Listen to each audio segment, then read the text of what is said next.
৩৪ বছর পর গণভোট চলছে হ্যাঁ ভোটের প্রচারণা। সরকারের নিরপেক্ষতা নিয়ে প্রশ্ন উঠলেও বাধা দেখছে না নির্বাচন কমিশন। ইসিতে আপিল করে ভোটের মাঠে ফিরলেন ৪ শতাধিক প্রার্থী। ইসি এখন পর্যন্ত যোগ্যতার সঙ্গে কাজ করছে মন্তব্য মির্জা ফখরুলের। তারেক রহমানের গাড়িতে কাগজ সেটে উধাও, এখনো শনাক্ত হননি বাইকার। তথ্য পেলে আইনগত ব্যবস্থা নেওয়ার আশ্বাস পুলিশের। স্পেনে ভয়াবহ ট্রেন দুর্ঘটনায় নিহত ২১, নিহতের সংখ্যা আরও বাড়ার আশঙ্কা। জানা যায়নি দুর্ঘটনার সুনির্দিষ্ট কারণ।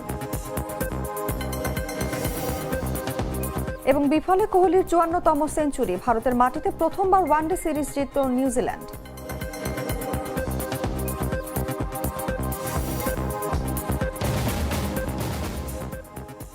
এতক্ষণ শুনছিলেন সংবাদ শিরোনাম। দর্শক, আমন্ত্রণ দুপুর ১টার সংবাদে। সঙ্গে আছি আমি অনুভা বিশ্বাস। মশলা বদলে ফেলেছি, এবার আপনিও বদলে ফেলুন।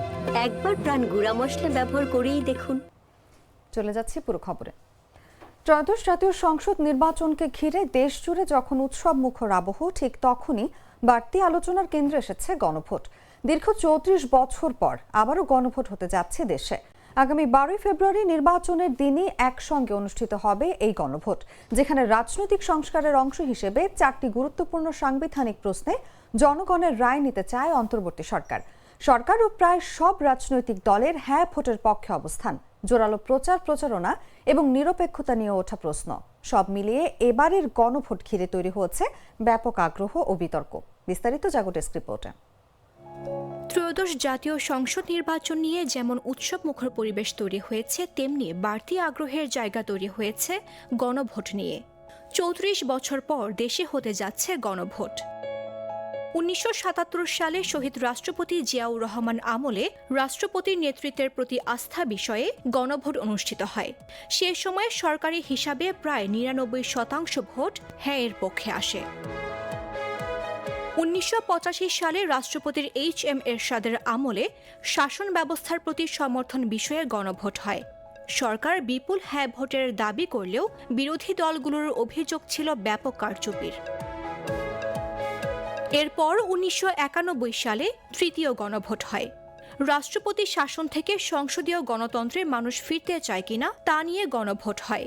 সেই সময় হ্যাঁ ভোট পড়েছিল ৮৪%। আগামী ১২ ফেব্রুয়ারি ত্রয়োদশ জাতীয় সংসদ নির্বাচনের দিন একই সঙ্গে গণভোট অনুষ্ঠিত হবে। প্রধান উপদেষ্টা অধ্যাপক ডক্টর মোহাম্মদ ইউনূসের নেতৃত্বাধীন সরকারের অধীনে রাজনৈতিক সংস্কারের অংশ হিসেবে ৪টি গুরুত্বপূর্ণ সাংবিধানিক প্রশ্নে জনগণের মতামত নেয়ার লক্ষ্যে এ গণভোট আয়োজন করা হচ্ছে। আসন্ন গণভোটে হ্যাঁ ভোটের পক্ষে ব্যাপক জনমত গঠন ও ভোট প্রদানে উৎসাহিত করতে রাজধানী সহ সারা দেশে সরকারিভাবে জোরালো প্রচারণা চালানো হচ্ছে।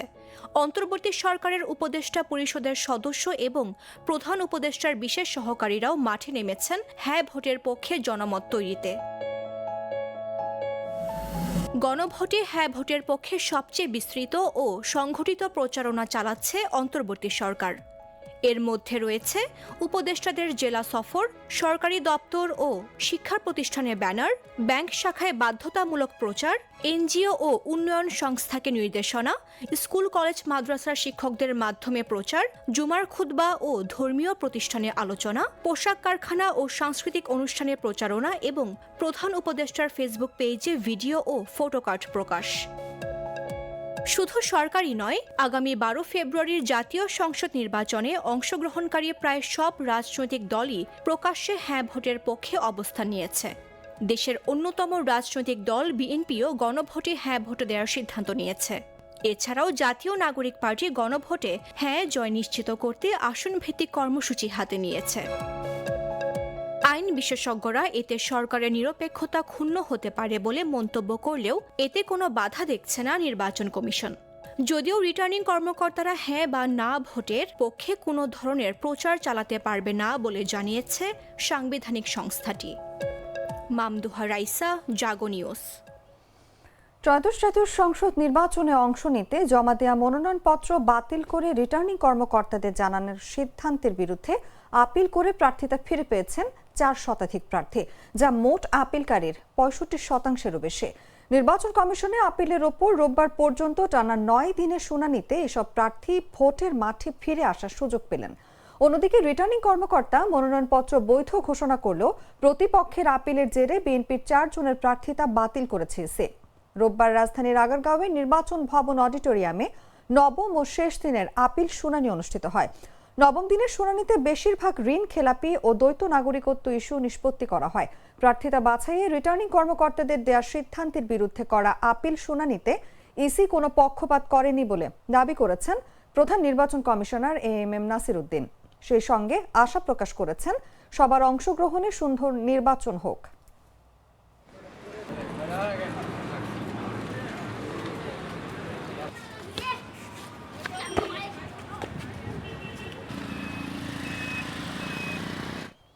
নির্বাচন কমিশন এখন পর্যন্ত যোগ্যতার সাথে কাজ করছে বলে মন্তব্য করেছেন বিএনপি মহাসচিব মির্জা ফখরুল ইসলাম আলমগীর। বলেন, মনোনয়নপত্র বাছাইয়ে কিছু সমস্যা থাকা স্বাভাবিক বিষয়।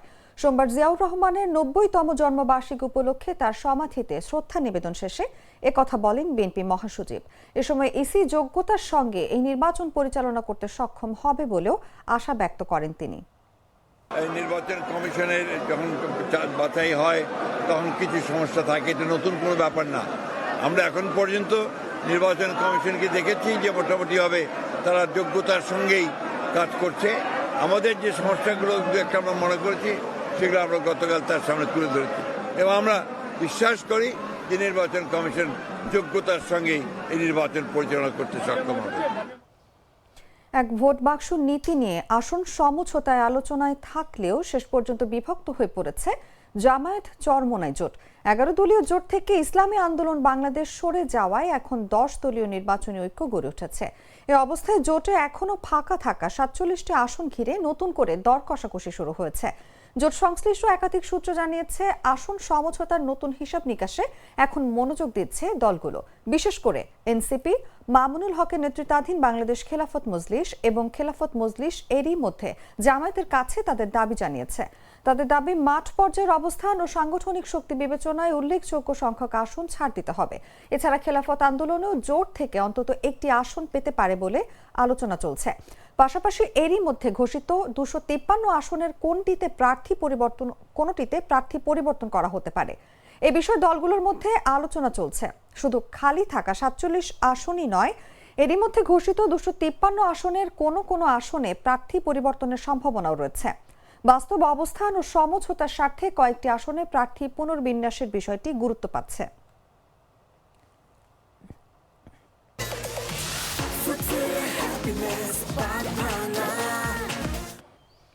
এদিকে জাতীয় নাগরিক পার্টি নির্বাচনে অংশগ্রহণ করবে কিনা তা পুনর্বিবেচনা করার সময় এসেছে বলে জানিয়েছেন দলটির মুখপাত্র ও কেন্দ্রীয় নির্বাচন পরিচালনা কমিটির চেয়ারম্যান আসিফ মাহমুদ সজীব ভুঁইয়া। রোববার রাতে রাজধানীর বাংলা মোটরে দলটির অস্থায়ী কার্যালয়ের সংবাদ সম্মেলনে তিনি কথা বলেন। আসিফ মাহমুদ বলেন, একটি সুষ্ঠু নির্বাচন করার জন্য রাজনৈতিক দল বা জনগণের যে কনফিডেন্স অর্জনের কথা ছিল নির্বাচন কমিশনের, তা হারিয়েছে তারা। এ সময় শঙ্কা প্রকাশ করে আসিফ মাহমুদ বলেন, যদি এভাবে নির্বাচনের কার্যক্রম সামনের দিকে যেতে থাকে তাহলে বাংলাদেশে একটা সুষ্ঠু নির্বাচন বাস্তবায়ন করতে পারবে না ইসি।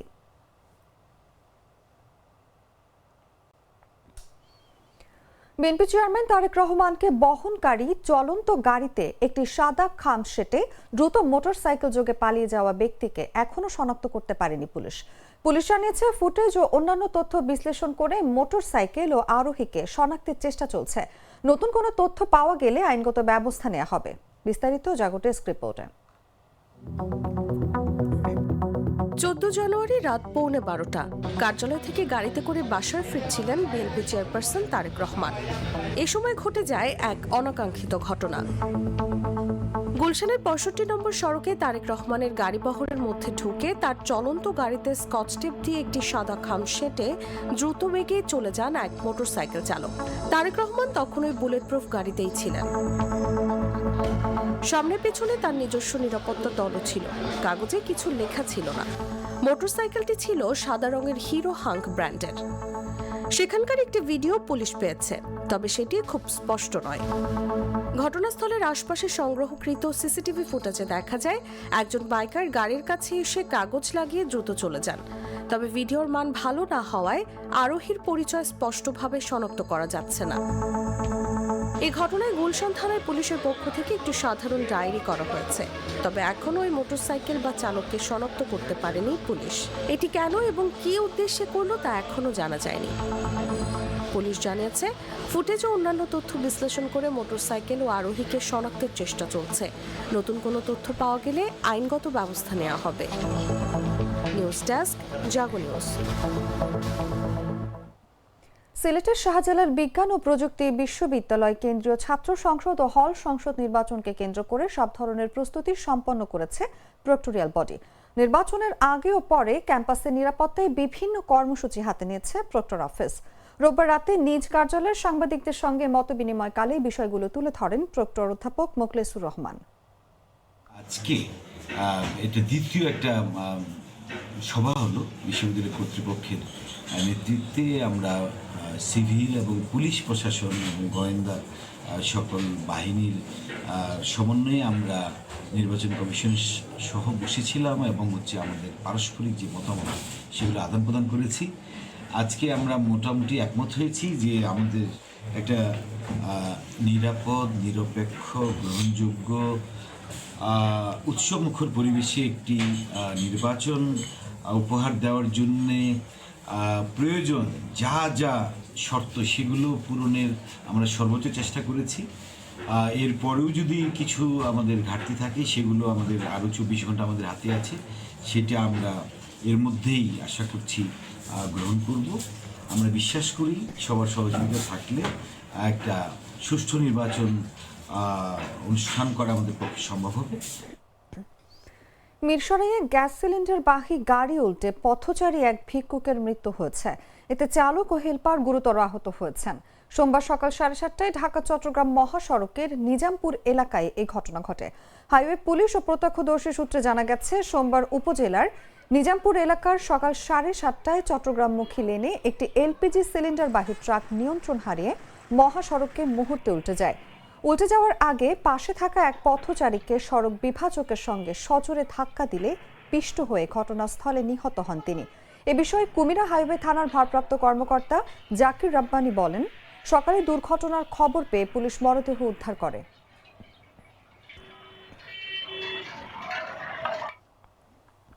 ফরিদপুরের আলফাডাঙ্গায় 125 কেজি ওজনের একটি কোষ্টি পাথরের মূর্তি উদ্ধার করেছে র্যাব। রোববার বিকেলে উপজেলার বুরাইচ গ্রামের মধ্যপাড়া এলাকার আকবর মোল্লার ছেলে সাদ্দাম মোল্লার বাড়ির দক্ষিণ পাশের পুকুর থেকে মূল্যবান কোষ্টি পাথরের মূর্তিটি উদ্ধার করা হয়। এ সময় সাদ্দাম হোসেনকে আটক করা হয়েছে। আলফাডাঙ্গা থানার ভারপ্রাপ্ত কর্মকর্তা মোহাম্মদ আবুল হাসনাত খান জাগো নিউজকে বলেন, র্যাব মূর্তি সহ সাদ্দাম হোসেন নামের একজনকে আটক করে থানায় হস্তান্তর করেছেন। এ বিষয়ে আইনগত ব্যবস্থা প্রক্রিয়াধীন। বিষয়টি নিশ্চিত করে ফরিদপুর র্যাবের স্কোয়াড্রন লিডার তরিকুল ইসলাম বলেন, সাদ্দাম হোসেনের ভাষ্যমতে কোষ্টি পাথরের মূর্তিটির ওজন 125 কেজি। মূর্তিটি 3 কোটি টাকায় বিক্রির চেষ্টা করে। গোপন সংবাদের ভিত্তিতে কোষ্টি পাথরের মূর্তি সহ সাদ্দাম হোসেনকে আটক করে স্থানীয় থানায় হস্তান্তর করা হয়েছে।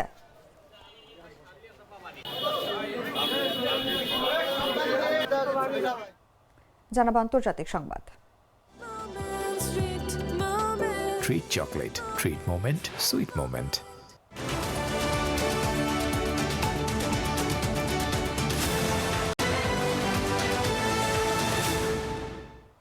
স্পেনের দক্ষিণাঞ্চলে দ্রুত গতির ট্রেনের ভয়াবহ সংঘর্ষে অন্তত 21 জন নিহত ও 73 জন গুরুতর আহত হয়েছেন।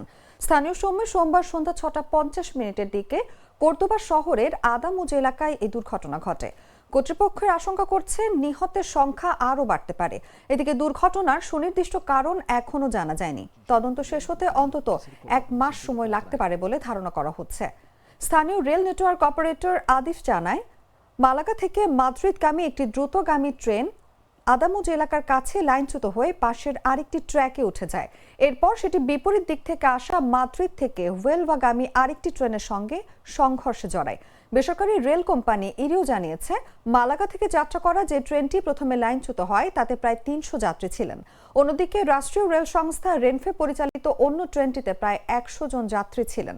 দুর্ঘটনার পর মাদ্রিদ ও আন্দালুসিয়ার মধ্যে সব রেল চলাচল বন্ধ করে দেওয়া হয়েছে এবং সোমবারও তা বন্ধ থাকবে। প্রভাবিত যাত্রীদের জন্য রাতভর স্টেশনগুলো খোলা রাখা হবে বলে জানিয়েছে কর্তৃপক্ষ। এদিকে এই ঘটনায় শোক জানিয়েছেন ফ্রান্সের প্রেসিডেন্ট ইমানুয়েল ম্যাক্রো ও ইউরোপীয় কমিশনের প্রধান উর্সুলা ভন ডার লেয়েনও।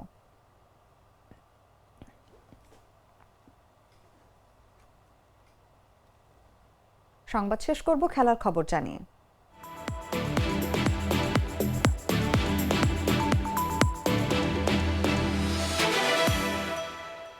ভারত সফরে ইতিহাস গড়ল নিউজিল্যান্ড। 1 বছর আগে এই দেশে প্রথমবার টেস্ট সিরিজ জয়ের পর এবার ভারতের মাটিতে নিজেদের প্রথম ওয়ানডে সিরিজও জিতে নিল কিউইরা।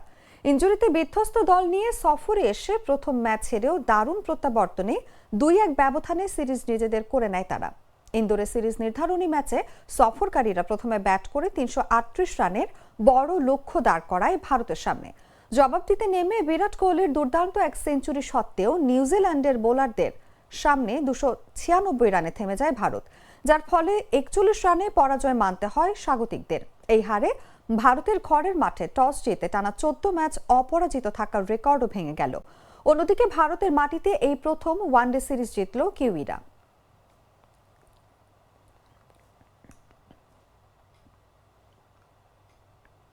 সংবাদ শেষ করার আগে শিরোনামগুলো জানিয়ে দিচ্ছি আরো একবার।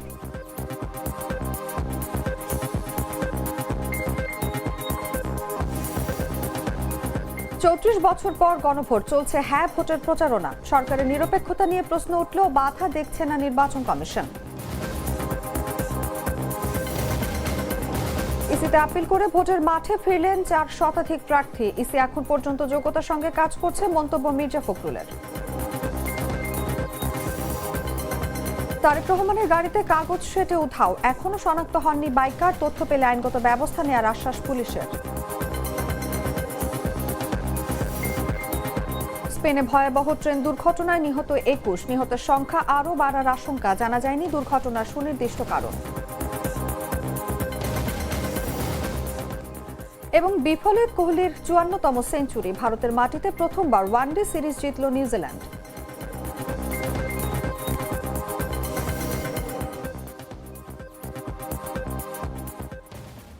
দর্শক, এই ছিল এখনকার মতো। এরপর দেখবেন দুপুর 3টার সংবাদ। প্রতি মুহূর্তে সর্বশেষ খবর জানতে ভিজিট করুন jagonews24.com। ফলো করুন আমাদের ভেরিফাইড ফেসবুক পেজ এবং সাবস্ক্রাইব করুন জাগো নিউজের ইউটিউব চ্যানেল। ধন্যবাদ সবাইকে।